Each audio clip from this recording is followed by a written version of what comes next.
combat in Hytale. From what we've seen so far, it will be pretty great. Mostly. But there are still a lot of unanswered questions. What weapons will we be able to use? What mechanics will come into play? All that and more in today's Hytale video.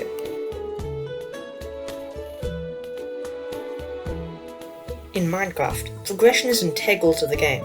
While I don't think it will be as important in Hytale, there will definitely be a progression system. In fact, I'm so certain that I'm going to straight up tell you the ores and resources that will make it up.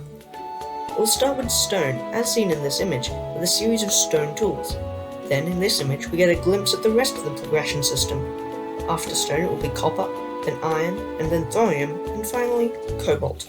All of these ores have been showcased in actual images of Hytale gameplay.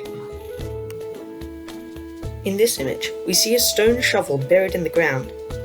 Here, we see a player wielding what looks to be a copper hoe, and in a ton of images, we see players in iron and thorium armor, wielding tools of those ores as well.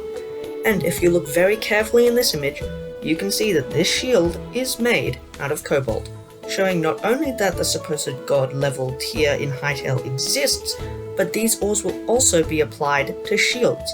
Perhaps higher tier shields will block more damage, as in this clip, we see what looks to be an iron shield, blocking only some damage from a clock's attack. There look to be a ton of weapons within Hytale. Just from this image of concept art alone, we see an absolute ton of weapons. I'm going to assume that heavier looking weapons, like cleavers, maces, and battle axes, will deal more damage than other weapons, but will have the recharge mechanic that we see showcased in the skeleton dungeon video. Likewise, smaller weapons, like daggers, will be faster but deal less damage.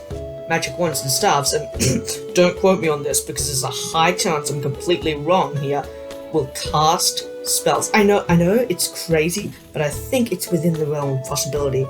Now, this I'm legitimately theorizing here, so this probably won't be in the game, but I feel like there's a possibility of slicing weapons like daggers, swords, and katanas being more potent against armored enemies, seeing as they could cut through the armor. That's just a theory, but I think it will be a cool mechanic to see included within the game. If Hytale's combat is truly as advanced as it looks, then we could see a ton of mechanics involved. For example, health regeneration. From this clip, we see that food looks like it will regenerate health, possibly meaning that there will not be a hunger system, and food will only be used to regenerate health. However, Noxy has said on Twitter that there will be a hunger system, alongside a possible thirst system. Distraction is another system that is confirmed for Hytale. For example, in this video, a player distracts a fen stalker with fish meat, meaning the player can get up close to the creature without it even noticing them. While this system could be easily exploited, hopefully Noxy and the team make some adjustments to the system, making it so that you cannot distract an enemy once it has spotted you. Perhaps these are already in the game, we just don't know it. We also know that Trorks will be distracted by birds, and bears could possibly be distracted by honey, but don't take my word for it. And that brings us to the conclusion of today's episode. If you have enjoyed, be sure to hit the like button, and maybe, if I'm really lucky, you'll consider subscribing. I have been Fierce60, you guys have been awesome, see you later, have a nice day.